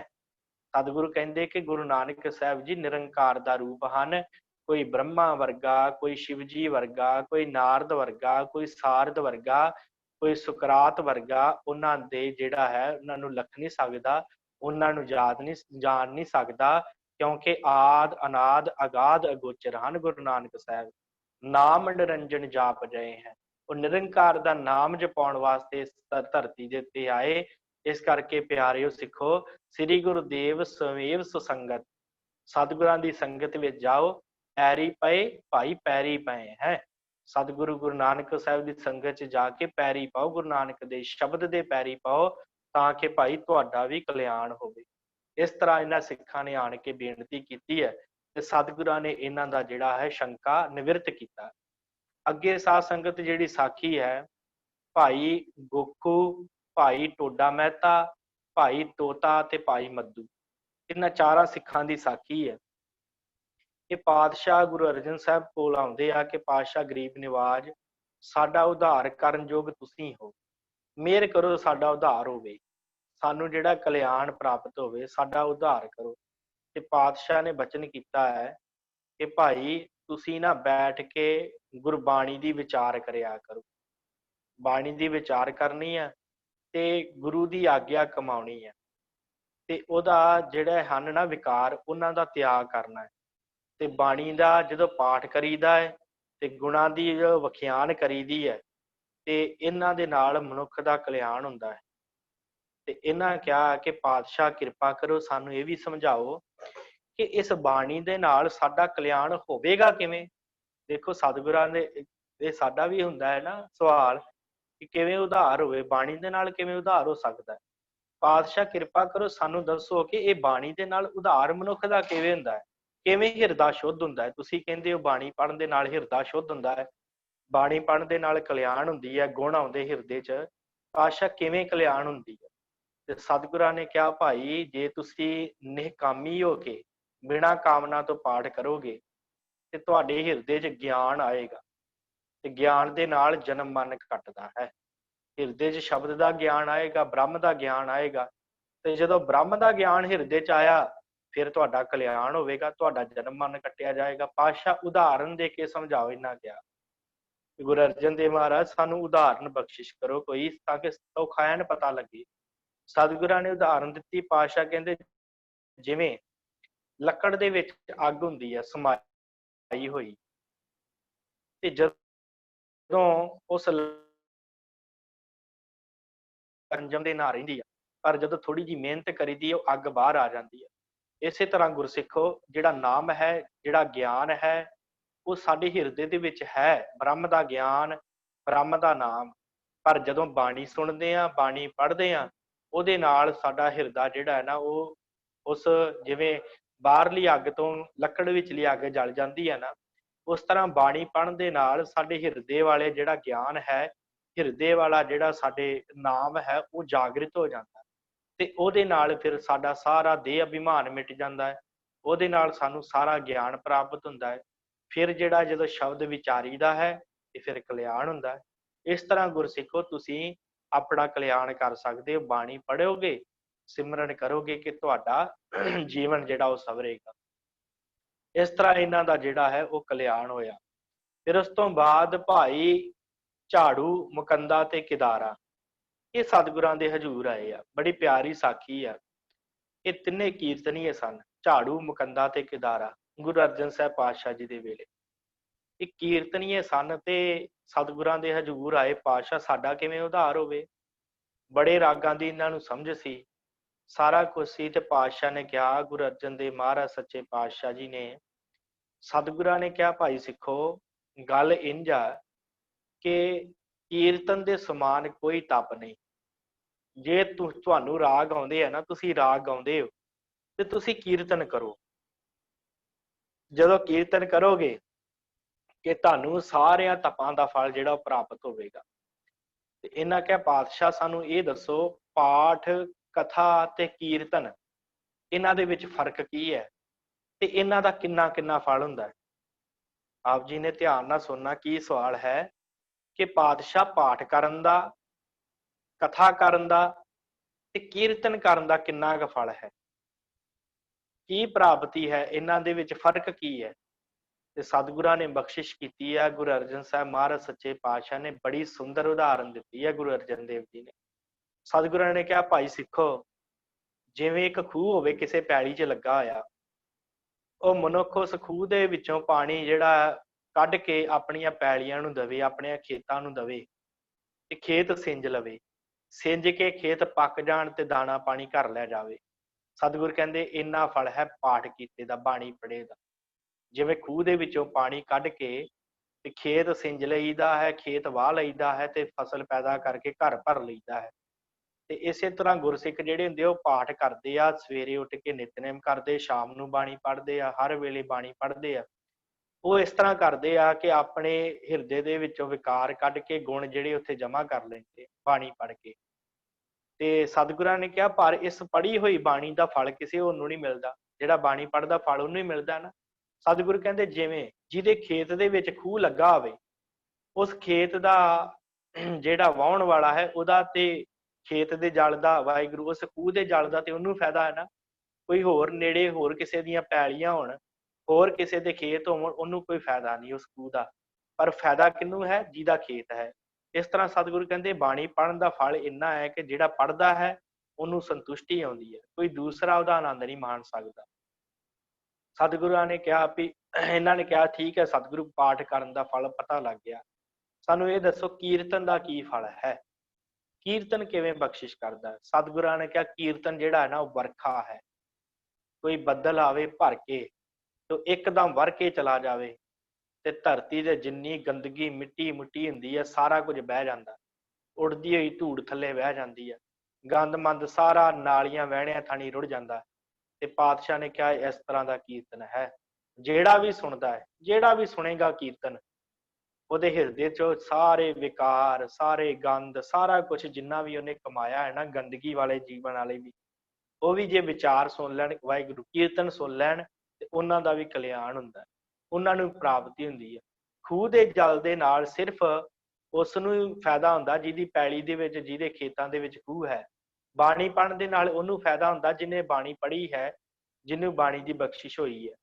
ਤੇ ਕੀਰਤਨ ਦਾ ਫਲ ਹਰੇਕ ਨੂੰ ਹੀ ਹੈ, ਭਾਵੇਂ ਜਿਹੜਾ ਮਰਜ਼ੀ ਆ ਕੇ ਕੀਰਤਨ ਸੁਣ ਲੈ, ਉਹਨੂੰ ਇਹ ਫਲ ਪ੍ਰਾਪਤ ਹੋ ਜਾਂਦਾ। ਜਿਵੇਂ ਮੀਂਹ ਜਿਹੜਾ ਹੈ ਉਹ ਗੰਦੀ ਜਗ੍ਹਾ ਤੇ ਵੀ ਪੈਂਦਾ, ਚੰਗੀ ਜਗ੍ਹਾ ਤੇ ਵੀ ਪੈਂਦਾ। ਜਿੱਥੇ ਗੰਦੀ ਜਗ੍ਹਾ ਪੈਂਦਾ ਉੱਥੋਂ ਜਿਹੜਾ ਗੰਦ ਵਹਾ ਕੇ ਤੇ ਬਾਹਰ ਕੱਢ ਦਿੰਦਾ, ਗਲੀਆਂ ਨਾਲੀਆਂ ਸਾਫ਼ ਕਰ ਦਿੰਦਾ ਇੱਕ ਵਾਰੀ। ਸਤਿਗੁਰੂ ਕਹਿੰਦੇ ਇਸੇ ਤਰ੍ਹਾਂ ਜਿਹੜਾ ਕੀਰਤਨ ਹੈ ਨਾ, ਇਹ ਭਾਵੇਂ ਕੋਈ ਵੀ ਵਿਕਾਰੀ ਬੰਦਾ ਵੀ ਸੁਣ ਲਵੇ ਉਹਦਾ ਜੀਵਨ ਸਵੱਛ ਹੋ ਜਾਂਦਾ, ਕੋਈ ਵੀ ਆ ਕੇ ਸੁਣ ਲਵੇ। ਫਿਰ ਸਤਿਗੁਰੂ ਸਾਨੂੰ ਇਹ ਦੱਸੋ ਕਥਾ ਦਾ ਕੀ ਫਲ ਹੈ। ਸਤਿਗੁਰਾਂ ਨੇ ਕਿਹਾ ਜਿਵੇਂ ਸਾਉਣ ਦੇ ਮਹੀਨੇ ਦੇ ਵਿੱਚ ਬੱਦਲ ਘੁਲ ਕੇ ਆ ਜਾਣ ਤੇ ਲਗਾਤਾਰ ਬਾਰਿਸ਼ ਹੋਵੇ, ਝਿਮਝਿਮੀ ਹੌਲੀ ਹੌਲੀ ਵਰੀ ਜਾਵੇ। ਇੱਕਦਮ ਮੀਂਹ ਪੈ ਗਿਆ ਪਹਿਲੋਂ, ਫਿਰ ਉਸ ਤੋਂ ਬਾਅਦ ਹੌਲੀ ਹੌਲੀ ਮੀਂਹ ਵਰੀ ਜਾਵੇ, ਹੌਲਾ ਹੌਲਾ ਝਿਮਝਿਮੀ ਜਿਹੜੀ ਬਾਰਿਸ਼ ਹੋਵੇ। ਸਤਿਗੁਰੂ ਕਹਿੰਦੇ ਇਹ ਫਲ ਹੈ ਕਥਾ ਦਾ। ਕਿ ਜਿਹੜਾ ਕਥਾ ਹੈ ਉਹ ਮਨੁੱਖ ਦੇ ਜੀਵਨ ਦੇ ਵਿੱਚ ਐਸੀ ਹੈ, ਐਸਾ ਰਸ ਭਰਦੀ ਹੈ ਕਿ ਜਿਵੇਂ ਬੂੰਦ ਬੂੰਦ ਦੇ ਨਾਲ ਧਰਤੀ ਸਿੰਜੀ ਜਾਂਦੀ ਹੈ, ਬੂੰਦ ਬੂੰਦ ਦੇ ਨਾਲ ਹਰੇਕ ਦਾ ਕਲਿਆਣ ਹੁੰਦਾ ਹੈ। ਇਸ ਤਰ੍ਹਾਂ ਜਿਹੜਾ ਹੈ ਨਾ ਕਥਾ ਦੇ ਨਾਲ ਮਨੁੱਖ ਦਾ ਜਿਹੜਾ ਹੈ ਉਹ ਕਲਿਆਣ ਹੁੰਦਾ ਹੈ। ਇਸ ਤਰ੍ਹਾਂ ਮਨੁੱਖ ਦਾ ਕਲਿਆਣ ਹੁੰਦਾ ਹੈ ਜਦੋਂ ਕਥਾ ਸੁਣਦਾ ਹੈ। ਜਿਵੇਂ ਛਿੱਟ ਛਿੱਟ ਦੇ ਨਾਲ ਧਰਤੀ ਭਰ ਜਾਂਦੀ ਹੈ, ਸਾਰੀਆਂ ਪੈਲੀਆਂ, ਕਿਸੇ ਇੱਕ ਮਨੁੱਖ ਦੀ ਪੈਲੀ ਨੂੰ ਨਹੀਂ, ਕਿਸੇ ਇੱਕ ਮਨੁੱਖ ਦੇ ਖੇਤ ਨੂੰ ਨਹੀਂ ਜਿਹੜਾ ਜਿਹੜਾ ਕਰਦਾ, ਭਾਵ ਸਮੁੱਚੇ ਜਿੰਨੇ ਵੀ ਖੇਤ ਹੁੰਦੇ ਨਾ ਉਸ ਜਗ੍ਹਾ ਦੇ ਉੱਤੇ ਜਿੱਥੇ ਬੱਦਲ ਹੋਇਆ ਹੁੰਦਾ, ਉਹ ਸਾਰਿਆਂ ਖੇਤਾਂ ਦੇ ਵਿੱਚ ਰਜਮਾ ਪਾਣੀ ਦਿੰਦਾ ਹੈ। ਇਸ ਤਰ੍ਹਾਂ ਜਿਹੜਾ ਵੀ ਮਨੁੱਖ ਕਥਾ ਸੁਣਦਾ ਹੈ ਨਾ, ਉਹਦੇ ਹਿਰਦੇ ਦੇ ਸਾਰੇ ਜਿਹੜੇ ਵਿਕਾਰ ਹੁੰਦੇ ਆ ਨਾ ਉਹ ਸ਼ਾਂਤ ਹੋ ਜਾਂਦੇ ਆ। ਇਸੇ ਕਰਕੇ ਸਾਧ ਸੰਗਤ ਇੱਕ ਮਰਿਆਦਾ ਵੀ ਹੈ ਖਾਸ ਕਰਕੇ। ਚਲੋ ਆਪਾਂ ਸਮੇਂ ਦੇ ਹਿਸਾਬ ਨਾਲ ਮਰਿਆਦਾ ਵਿਚਾਰਦੇ ਨਹੀਂ, ਪਰ ਇਹ ਮਰਿਆਦਾ ਵਿਚਾਰਨੀ ਚਾਹੀਦੀ ਹੈ ਕਿ ਹਮੇਸ਼ਾ ਹੀ ਜਿਹੜੀ ਹੈ ਨਾ ਕਥਾ ਉਹ ਕੀਰਤਨ ਤੋਂ ਬਾਅਦ ਹੋਣੀ ਚਾਹੀਦੀ। ਜਿਹੜੀ ਕਥਾ ਹੈ ਨਾ ਉਹ ਕੀਰਤਨ ਤੋਂ ਬਾਅਦ ਹੋਣੀ ਚਾਹੀਦੀ ਹੈ। ਜਿਵੇਂ ਸਤਿਗੁਰਾਂ ਨੇ ਕਿਹਾ, ਕਿਉਂਕਿ ਮਰਿਆਦਾ ਪਹਿਲੋਂ ਤੋਂ ਰਹੀ ਹੈ, ਇਸੇ ਕਰਕੇ ਹਮੇਸ਼ਾ ਕੀਰਤਨ ਤੋਂ ਬਾਅਦ ਕਥਾ ਹੋਣੀ ਚਾਹੀਦੀ ਹੈ। ਪਰ ਜ਼ਿਆਦਾਤਰ ਪਤਾ ਨਾ ਹੋਣ ਕਰਕੇ ਜਾਂ ਸਮੇਂ ਦੇ ਹਿਸਾਬ ਦੇ ਨਾਲ ਅਸੀਂ ਕਰਕੇ ਤੇ ਉਹ ਕਥਾ ਕੀਰਤਨ ਇੱਕੋ ਕਈ ਵਾਰੀ ਇਕੱਠਾ ਕਰਵਾ ਦਿੰਦੇ, ਜਾਂ ਪਹਿਲੋਂ ਕਥਾ ਤੇ ਬਾਅਦ ਕੀਰਤਨ ਹੋ ਜਾਂਦਾ ਹੈ। ਪਰ ਦੇਖੋ ਇਹਦਾ ਮਹਾਤਮ ਕਿੰਨਾ ਹੈ। ਜਦੋਂ ਕੋਈ ਮਨੁੱਖ ਆ ਕੇ ਜੁੜੇਗਾ ਕੀਰਤਨ ਦੇ ਵਿੱਚ, ਜਿਵੇਂ ਇੱਕਦਮ ਬਰਸਾਤ ਹੁੰਦੀ ਹੈ, ਸਾਰੀ ਮਿੱਟੀ ਘੱਟਾ ਬਹਿ ਜਾਂਦਾ ਹੈ ਨਾ, ਉਸ ਤਰ੍ਹਾਂ ਉਸ ਮਨੁੱਖ ਦੇ ਅੰਦਰੋਂ ਜਿਹੜੇ ਵਿਕਾਰ ਹੁੰਦੇ ਉਹ ਬਹਿ ਜਾਂਦੇ ਆ। ਤੇ ਫਿਰ ਜਦੋਂ ਚਿਮਚਿਮਾ ਜਿਵੇਂ ਵਰਸ਼ਾ ਪੈਂਦੀ ਹੈ ਹੌਲੀ ਹੌਲੀ, ਤੇ ਉਹਦੇ ਨਾਲ ਸਿੰਜਦਾ ਹੈ ਨਾ ਜਿਵੇਂ ਖੇਤ, ਇਸ ਤਰ੍ਹਾਂ ਉਹ ਮਨੁੱਖ ਦਾ ਅੰਦਰ ਸਿੰਜਿਆ ਜਾਂਦਾ ਹੈ, ਉਹਦਾ ਭਰਪੂਰ ਹੋ ਜਾਂਦਾ ਨਾਮ ਦੇ ਨਾਲ। ਇਸ ਕਰਕੇ ਕਥਾ ਕੀਰਤਨ ਤੋਂ ਬਾਅਦ ਵਿੱਚ ਹੋਣੀ ਚਾਹੀਦੀ ਹੈ। ਤੇ ਸਤਿਗੁਰਾਂ ਨੇ ਫਿਰ ਬਖਸ਼ਿਸ਼ ਕੀਤੀ। ਸਤਿਗੁਰਾਂ ਨੇ ਕਿਹਾ ਕਿ ਭਾਈ, ਇਹ ਜਿਹੜਾ ਕੀਰਤਨ ਤੇ ਕਥਾ ਹੈ ਨਾ, ਇਹ ਆਪਸ ਦੇ ਵਿੱਚ ਮਾਤਾ ਪੁੱਤਰ ਹਨ। ਜਿਹੜਾ ਕੀਰਤਨ ਹੈ ਉਹ ਪੁੱਤਰ ਹੈ, ਤੇ ਜਿਹੜੀ ਕਥਾ ਹੈ ਉਹ ਮਾਤਾ ਹੈ। ਪਾਤਸ਼ਾਹ ਜੀ ਕਿੱਦਾਂ, ਸਾਨੂੰ ਸਮਝਾਓ ਚੰਗੀ ਤਰ੍ਹਾਂ ਕਿ ਕਿਵੇਂ ਕਥਾ ਜਿਹੜੀ ਉਹ ਮਾਤਾ ਹੈ ਤੇ ਕੀਰਤਨ ਜਿਹੜਾ ਪੁੱਤਰ ਹੈ। ਤੇ ਸਤਿਗੁਰਾਂ ਨੇ ਕਿਹਾ ਕਿ ਭਾਈ, ਜਿਵੇਂ ਪੁੱਤਰਾਂ ਦੇ ਨਾਲ ਮਾਤਾ ਦੀ ਸ਼ਾਨ ਵੱਧਦੀ ਹੈ, ਉਹਦਾ ਗੁਣਗਾਨ ਹੁੰਦਾ ਹੈ ਕਿ ਹਾਂ ਇੰਨੀਆਂ ਪੁੱਤਰਾਂ ਦੀ ਮਾਤਾ ਹੈ, ਉਹ ਜੱਗ 'ਚ ਸੋਭਾ ਪਾਉਂਦੀ ਹੈ। ਤੇ ਪੁੱਤਰਾਂ ਦੀ ਪਾਲਣਾ ਕੌਣ ਕਰਦੀ ਹੈ ਮਾਤਾ। ਜੇ ਹੁਣ ਮਾਤਾ ਨਾ ਹੋਵੇ ਤੇ ਪੁੱਤਰਾਂ ਦੀ ਪਾਲਣਾ ਕੌਣ ਕਰੇ, ਤੇ ਜੇ ਪੁੱਤਰ ਹੀ ਨਾ ਹੋਣ ਤੇ ਮਾਤਾ ਜਿਹੜੀ ਹੈ ਉਹਨੂੰ ਕੌਣ ਪੁੱਛੇ। ਦੋਵੇਂ ਗੱਲਾਂ ਸਾਂਝੀਆਂ ਹਨ, ਧਿਆਨ ਦਿਓ। ਜੇ ਪੁੱਤਰ ਹੋਣਗੇ ਤੇ ਮਾਤਾ ਦੀ ਵੀ ਸੋਭਾ ਹੁੰਦੀ ਹੈ ਕਿ ਹਾਂ ਵੀ ਇਹਦੇ ਪੁੱਤਰ ਹਨ, ਇਹਨੂੰ ਕਮਾਈ ਦਿੰਦੇ ਆ, ਇਹ ਉਹਨਾਂ ਨਾਲ ਬੜਾ ਪਿਆਰ ਕਰਦੀ ਹੈ, ਉਹਦੀ ਵਡਿਆਈ ਹੁੰਦੀ ਹੈ। ਤੇ ਜੇ ਮਾਤਾ ਹੋਵੇ ਤੇ ਉਹੀ ਪੁੱਤਰਾਂ ਨੂੰ ਪਾਲਦੀ ਹੈ ਨਾ, ਇਕੱਲੇ ਪੁੱਤਰ ਨਹੀਂ ਨਾ ਪਾਲ ਸਕਦੇ। ਇਸ ਕਰਕੇ ਸਤਿਗੁਰਾਂ ਨੇ ਕਿਹਾ ਜਿਹੜਾ ਕੀਰਤਨ ਹੈ ਉਹ ਕਥਾ ਦਾ ਪੁੱਤਰ ਹੈ। ਭਾਵ ਜਿਹੜਾ ਕਥਾ ਕਰਦਾ ਹੈ, ਜਿਹੜਾ ਕਥਾ ਸੁਣਦਾ ਹੈ, ਉਹਦੇ ਅੰਦਰ ਸ਼ਾਂਤੀ ਆਉਂਦੀ ਹੈ, ਉਹਦੀ ਪਾਲਣਾ ਹੁੰਦੀ ਹੈ। ਤੇ ਜਿਹੜਾ ਮਨੁੱਖ ਕੀਰਤਨ ਸੁਣਦਾ ਹੈ ਉਹਦੀ ਸੋਭਾ ਵੱਧਦੀ ਹੈ, ਉਹਦੇ ਅੰਦਰ ਚੰਗਿਆਈ ਆਉਂਦੀ ਹੈ, ਉਹਦੇ ਅੰਦਰ ਗੁਣ ਆਉਂਦੇ ਆ। ਤੇ ਫਿਰ ਸਤਿਗੁਰਾਂ ਦੇ ਹਜ਼ੂਰ ਅਰਦਾਸ ਕੀਤੀ ਇਹਨਾਂ ਨੇ ਕਿ ਪਾਤਸ਼ਾਹ ਵੀ ਬਖਸ਼ਿਸ਼ ਕਰੋ ਕਿ ਇਹਨਾਂ ਦਾ ਪਿਤਾ ਕੌਣ ਹੈ। ਕਥਾ ਤੇ ਕੀਰਤਨ ਦਾ ਪਿਤਾ, ਕਥਾ ਤੇ ਕੀਰਤਨ ਦਾ ਪਿਤਾ ਕੌਣ ਹੈ, ਇਹ ਬਖਸ਼ਿਸ਼ ਕਰੋ। ਤੇ ਸਤਿਗੁਰਾਂ ਨੇ ਬਚਨ ਕੀਤਾ ਹੈ, ਗੁਰੂ ਅਰਜਨ ਦੇਵ ਮਹਾਰਾਜ ਸੱਚੇ ਪਾਤਸ਼ਾਹ ਨੇ ਕਿਹਾ ਹੈ ਕਿ ਪ੍ਰੇਮ ਜਿਹੜਾ ਹੈ ਉਹ ਕੀਰਤਨ ਦਾ ਪਿਤਾ ਹੈ ਤੇ ਕਥਾ ਦਾ ਭਰਾ ਹੈ। ਜਿਹੜਾ ਪ੍ਰੇਮ ਹੈ ਨਾ, ਪ੍ਰੇਮ, ਜੇ ਪ੍ਰੇਮ ਹੀ ਨਹੀਂ ਮਨੁੱਖ ਕੋਲੋਂ, ਕੀ ਕਥਾ ਕੀਰਤਨ ਸੁਣੇਗਾ, ਨਹੀਂ ਨਾ ਸੁਣ ਸਕਦਾ। ਸਤਿਗੁਰਾਂ ਨੇ ਕਿਹਾ ਜਿਹੜਾ ਪ੍ਰੇਮ ਹੈ ਨਾ, ਪ੍ਰੇਮ ਪਿਆਰ ਗੁਰੂ ਦੇ ਨਾਲ, ਕੀਰਤਨ ਦੇ ਨਾਲ, ਕਥਾ ਦੇ ਨਾਲ, ਵਿਚਾਰ ਦੇ ਨਾਲ, ਇਹ ਜਿਹੜਾ ਪਿਆਰ ਹੈ ਇਹ ਕਥਾ ਦਾ ਭਰਾ ਤੇ ਕੀਰਤਨ ਦਾ ਪਿਤਾ ਹੈ। ਭਾਵ ਜਿਸ ਮਨੁੱਖ ਦੇ ਹਿਰਦੇ ਦੇ ਵਿੱਚ ਪਿਆਰ ਹੋਏਗਾ ਕੀਰਤਨ ਦੇ ਪ੍ਰਤੀ, ਉਹੀ ਕੀਰਤਨ ਦੇ ਨਾਲ ਜੁੜ ਸਕਦਾ। ਜਿਹਦੇ ਮਨ 'ਚ ਕਥਾ ਨਾਲ ਪਿਆਰ ਹੋਏਗਾ ਉਹੀ ਕਥਾ ਨਾਲ ਜੁੜ ਸਕਦਾ। ਸਤਿਗੁਰਾਂ ਨੇ ਕਿਹਾ ਇਹ ਸਭ ਤੋਂ ਵੱਡਾ ਹੈ ਪ੍ਰੇਮ। ਜੇ ਪ੍ਰੇਮ ਹੀ ਨਹੀਂ ਹੈ ਫਿਰ ਕਥਾ ਕੀਰਤਨ ਦਾ ਕੋਈ ਫਾਇਦਾ ਨਹੀਂ। ਰਾਗੀ ਸੱਦ ਲਓ, ਬਿਠਾ ਲਓ, ਕੀਰਤਨ ਕਰਕੇ ਚਲੇ ਜਾਣਗੇ। ਕਥਾਵਾਚਕ ਸੱਦ ਲਓ, ਬਿਠਾ ਲਓ, ਕੀਰਤਨ ਕਰਕੇ ਚਲੇ ਜਾਣਗੇ। ਆਪ ਲੰਗਰ 'ਚ ਪ੍ਰਸ਼ਾਦਾ ਛਕੀ ਜਾਓ। ਇਸ ਤਰ੍ਹਾਂ ਗੱਲ ਨਹੀਂ ਬਣਨੀ। ਸਤਿਗੁਰਾਂ ਨੇ ਕਿਹਾ ਇਹ ਪਿਤਾ ਹੈ ਪਿਆਰ। ਜੇ ਪਿਆਰ ਹੈ ਫੇਰ ਹੀ ਕਥਾ ਕੀਰਤਨ ਫੁੱਲਦਾ ਹੈ, ਫੇਰ ਹੀ ਇਹਦਾ ਫਲ ਜਿਹੜਾ ਉਹ ਪ੍ਰਾਪਤ ਹੁੰਦਾ ਹੈ। ਜੇ ਪ੍ਰੇਮ ਕਰਕੇ ਦੋਵੇਂ ਸੋਭਾ ਪਾਉਂਦੇ ਆ, ਪ੍ਰੇਮ ਕਰਕੇ ਜਿਹੜਾ ਸੁਣਦਾ ਹੈ ਉਹਨੂੰ ਕਲਿਆਣ ਉਸ ਦੀ ਹੁੰਦੀ ਹੈ। ਦੋਵੇਂ ਬਹੁਤ ਨਿਹਾਲ ਹੋਏ ਤੇ ਤਿੰਨੇ ਬਹੁਤ ਨਿਹਾਲ ਹੋਏ। ਸਤਿਗੁਰਾਂ ਨੇ ਕਿਹਾ ਕਿ ਭਾਈ ਤੁਸੀਂ ਹੁਣ ਕੀਰਤਨ ਕਰਨਾ ਜਾਣਦੇ ਹੋ ਤੇ ਤੁਸੀਂ ਗੁਰੂ ਘਰ ਰਾਗਾਂ ਦੇ ਵਿੱਚ ਕੀਰਤਨ ਕਰਨਾ ਹੈ, ਤੇ ਕੀਰਤਨ ਕਰਕੇ ਆਪ ਦੀ ਵੀ ਕਲਿਆਣ ਹੋਏਗੀ ਤੁਹਾਡੀ, ਤੇ ਜਿਹੜੀ ਸੰਗਤ ਤੁਹਾਡੇ ਹਜ਼ੂਰ ਆ ਕੇ ਕੀਰਤਨ ਸੁਣੇਗੀ, ਤੁਹਾਡੇ ਸਾਹਮਣੇ ਆ ਕੇ ਕੀਰਤਨ ਸੁਣੇਗੀ, ਉਹਨਾਂ ਦਾ ਵੀ ਕਲਿਆਣ ਹੋਵੇਗਾ। ਇਸ ਤਰ੍ਹਾਂ ਫਿਰ ਇਹਨਾਂ ਗੁਰਸਿੱਖਾਂ ਦਾ ਜਿਹੜਾ ਹੈ ਉਹ ਕਲਿਆਣ ਹੋਇਆ। ਤੋ ਸਾਧ ਸੰਗਤ ਇੱਥੇ ਜਿਹੜੀ ਹੈ ਨਾ 15ਵੀਂ ਪੌੜੀ ਜਿਹੜੀ ਇੱਥੇ ਵਾਹਿਗੁਰੂ, 16ਵੀਂ 17ਵੀਂ ਪੌੜੀ ਦੀ ਇੱਥੇ ਵਾਹਿਗੁਰੂ, 18ਵੀਂ ਪੌੜੀ ਦੀ ਇੱਥੇ ਸਮਾਪਤੀ ਹੈ। ਹੁਣ ਅਗਲੀ 19ਵੀਂ ਪੌੜੀ ਚੱਲਣੀ ਆ। ਪਰ ਆਪਾਂ ਥੋੜਾ ਜਿਹਾ ਪਹਿਲਾਂ ਇਸ ਪੌੜੀ ਨੂੰ ਫਿਰ ਇੱਕ ਵਾਰੀ ਮੈਂ ਆਪ ਜੀ ਸਕਰੀਨ ਤੇ ਲੈ ਆਵਾਂ ਤਾਂ ਕਿ ਆਪਾਂ ਸਾਂਝੀ ਕਰਕੇ ਅੱਗੇ ਚੱਲ ਸਕੀਏ। ਤੇ ਹਾਂਜੀ, 18ਵੀਂ ਪੌੜੀ ਹੈ। ਪੁਰੀਆ ਚੂਹੜ ਚੌਧਰੀ ਪੈੜਾ ਦਰਗਹ ਦਾਤਾ ਭਾਰਾ।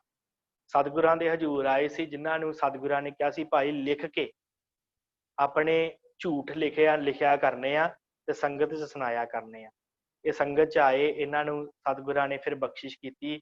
ਇੱਕ ਦਿਨ ਐਸਾ ਆਇਆ ਕਿ ਝੂਠ ਵਾਲੇ ਕਾਗਜ਼ ਖਤਮ ਹੋ ਗਏ ਤੇ ਸੱਚ ਵਾਲੇ ਭਰ ਗਏ।